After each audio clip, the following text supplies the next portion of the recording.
Mali softu kan bawo ani nyanguma anga foli bawo bela jile ni asili anga video kura kanaka anga bi video de jume ina fandila ka anga video temale na video mi anga yirale la ka fo ebika video e fasi tuga mena ka sura makani program ye donc anga mina video ka video mi no ye antivirus jumo ne kapsa ni antivirus bela jile ye anga mi no fo yana donc o de bina fo yana bi video la donc anya fo ako hakilina di donc ambal manga fleni ale hakilina di ay commentaire ke amba fo ko sebe aka commentaire la wa aka commentaire nunu kada ko sebe ro courage do ana bara la amba o bela jelen fo aka commentaire nyina mona donc antivirus jumene kapsa na antivirus bela jelen o de anga bi video e sano chana so ni sen fle mal so samba e ka video nunu e me ka video nunu commenter wa ka la video nunu partager ini limana o bela jelen no che era sam bela jelen se ka video ko na ta so to gamina.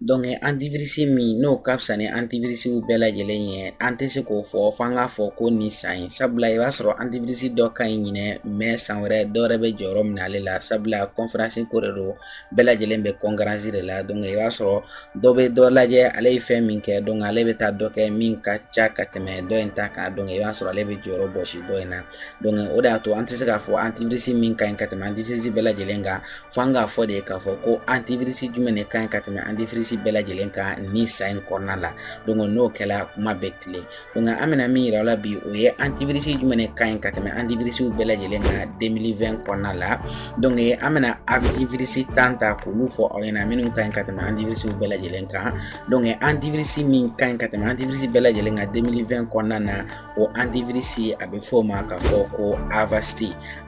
de kan ka teme antivirus bela jelen ka 2020 corner na Avast antivirus mi ni slovakien on est antivirus créé ou a créé en 1988 a créé là au wati là donc antivirus mi no Avast na fala ka fa Avast de kan atina fotron ke be donner tila don ka se be don Avast ka jiga machine ka fo ba kan non ibena soro ni o ke ibn nimisa fika donner yala a version jumene be no kan wala sa ni o jigi ni tena nimisa so ale jigina anti Avast version kacha version sababela gelembala version follow abe forma ka fo antivirus Avast free antivirus donc do fene be abe forma Avast internet security do fene be abe forma ka fo Avast premium donc version no na min kan ko sebe o de premium ye donc ni ale de jigi ka machine e ke nimisa ale jigina wa ibena soro fo e ka le fene activer ni ya jigi amino be video na tawla donc antivirus manager of lana na 2020 konna na min kan ka antivirus bela jelenga o Kaspersky de antivirus mi ni ale Rusien ni ale créé 1997 ale créé la o wati ale fene version ngacha iba soro ale Avast antivirus free o fene be no antivirus free o fene ba lela wa fene ale internet sécurité fene be ale utiliser ba kacha wa ale fene total sécurité be donc ale version min kan ko sebe o de total sécurité ye donc ni ale de jigi ka ale activer ite nimisa ale jigi na imogo be ka sécurité fene o lu bela jelembe o se ima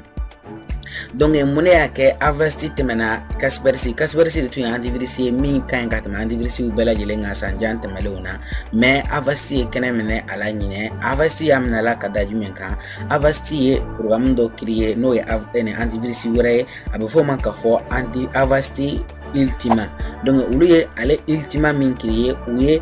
fen be na be Kaspersky la olu yo ke ale la ka klaka farali ke ale la antivirus virus wora la no ye anya ira wala ka fo ni be ene autorant nunu ale ni shortcut nunu ale ni FBI nunu alo na nyogona wora ale ni ka ika konti ku kishi pirate luma ona nyogona chama olu yo bela jelen fara ale antivirus la wal ma hali be fe ka do $60 a city mine $, la virus bala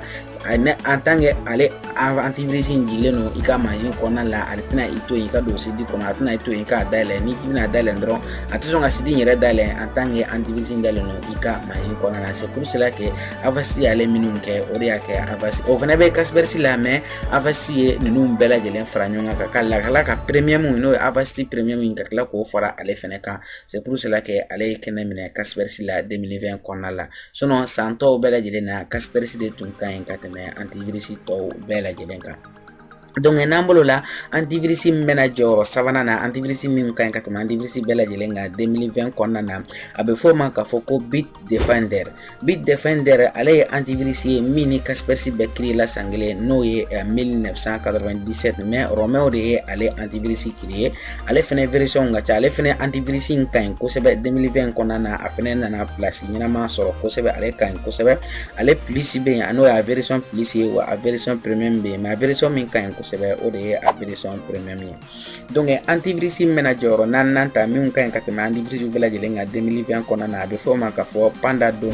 Pandadom ale fɛnɛ ye antivirus ye min fɛnɛ ka ɲi kosɛbɛ, ale créé la 1990, espagnol de ye ale antivirus créé. ale fɛnɛ na i b'a sɔrɔ version caman b'ale la, essentiel b'a la wa premium b'a la mais a version min ka ɲi o ye premium ye. ale fɛnɛ ka ɲi kosɛbɛ an bɛ waati min na bibi in na. donc antivirus min bɛna jɔyɔrɔ duurunan ta antivirus minnu ka ɲi ka tɛmɛ antivirus bɛɛ lajɛlen kan 2020 kɔnɔna na a bɛ fɔ o ma k'a fɔ Spot Home. donc maa min bɛ yen k'a fɔ ko denmisɛnninw b'i bolo u bɛ internet utiliser u ka machine na ordinateur la i ka so kɔnɔna ninnu na. donc ale antivirus in ka ɲi ale ma kosɛbɛ, sabula ale antivirus in n'i y'ale jigin i bɛ se ka option dɔw k'ale la. donc i bɛ se ka kɛ site dɔw bɛ yen denmisɛnninw u kana se ka dayɛlɛ machine kɔnɔ, i kɔni b'o site don programme yɛrɛ kɔnɔna na a banna. denmisɛnninw mana fɔ k'u don site ninnu kɔnɔ o tɛ se ka don a kɔnɔ cogoya si la. donc ale fɛnɛ antivirus ka ɲi kosɛbɛ, ale créé la 1985, anglais de ye ale antivirus créé.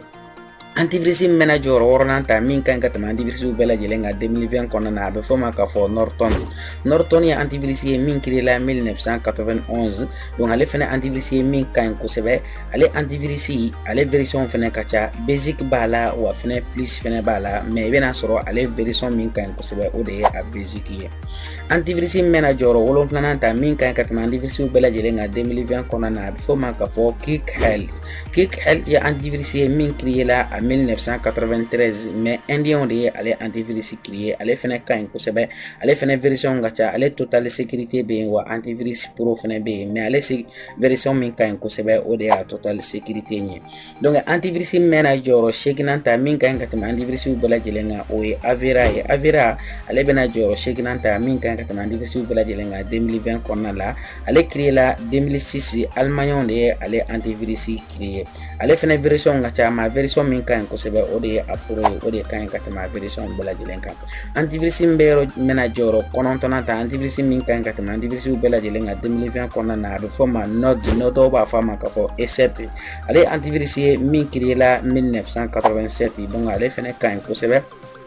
antivirus min bɛna jɔyɔrɔ tannan ta n'a laban 2020 na antivirus minnu ka ɲi ka tɛmɛ antivirus bɛɛ lajɛlen kan a bɛ fɔ o ma k'a fɔ ko Mcafé. Mcafé antivirus ye min créé la 2010 encore. ale ye antivirus ye antivirus min ni Intel mɔgɔw de y'ale antivirus créé. Intel mɔgɔw ye jɔn ye? Intel mɔgɔw de ye minnu bɛ processeur dilan, processeur Intel minnu bɛ processeur Intel dilan. processeur yɛrɛ ye fɛn jumɛn ye an bɛn'o bɛɛ ye n'a sɔnna video nataw la, n'a nana don maintenance kɔnɔna na walima n'a nana don video minnu an bɛna yira o la k'a fɔ ni e bɛ fɛ ka taa i ka ordinateur san i kan ka taa ni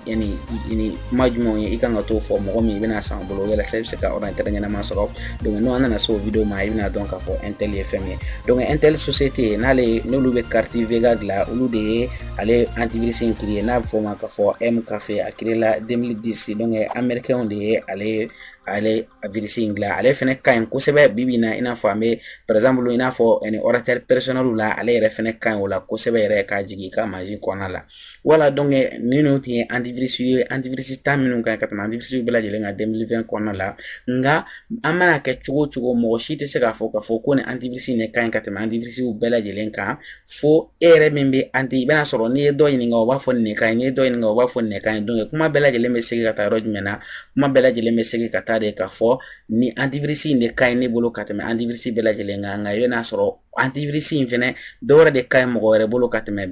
dɔwɛrɛ kan. donc an bɛna fɔ o la k'a fɔ bɛɛ ka antivirus préféré min ye o de ka ɲi ka tɛmɛ antivirus bɛɛ lajɛlen kan i bolo, o de ye résultat dafalen. donc n'an bolo la sisan n'ala sɔnna an bɛna yira o la a bɛ Avast Premium a b'ale jigin cogoya jumɛn na? ale ni a b'a activer fo ka taa se 2023 ma cogoya min na an bɛna expliquer ko olu jigin cogo yira aw la video wɛrɛ nataw la. Ale ni Kaspersky fɛnɛ a b'ale fɛnɛ installer n'o y'a total sécurité a b'ale fɛnɛ installer cogoya jumɛn na ale fɛnɛ activer cogoya min na an bɛna video kɛ o fila fɛnɛ na n'Ala sɔnna. Nka tɔ ninnu kɔni an bɛna hakilina aw yɛrɛ ka hakilina di tɔ 10 ninnu na a ka fila ta k'o fɔ an ɲɛna ni fila minnu na an kan ka olu fɛnɛ jigin cogo yira aw la ale ni ka olu fɛnɛ activer cogo yira aw la donc a bɛ se k'o fɔ an ɲɛna commentaire la donc 10 tɔ ninnu bɛɛ lajɛlen b'a bolo ni min ka jama cayala ni fila min ka jama cayala donc o bɛ ta video bɛ kɛ olu la ka fara Kaspersky ni Avasti kan n'Ala sɔnna. Voilà donc ni ne tun y'an ka bi video ye nin y'an selen an ka video kuncɛyɔrɔ la n'a sɔrɔ video in nafa ɲɛ i ka video ninnu aimer ka video ninnu commenter wa i ka video ninnu partager an n'a limanaw bɛɛ lajɛlen ɲɔgɔn cɛ walasa an bɛɛ lajɛlen bɛ se ka video kura nataw sɔrɔ cogo min a k'an bɛn video wɛrɛ nataw la.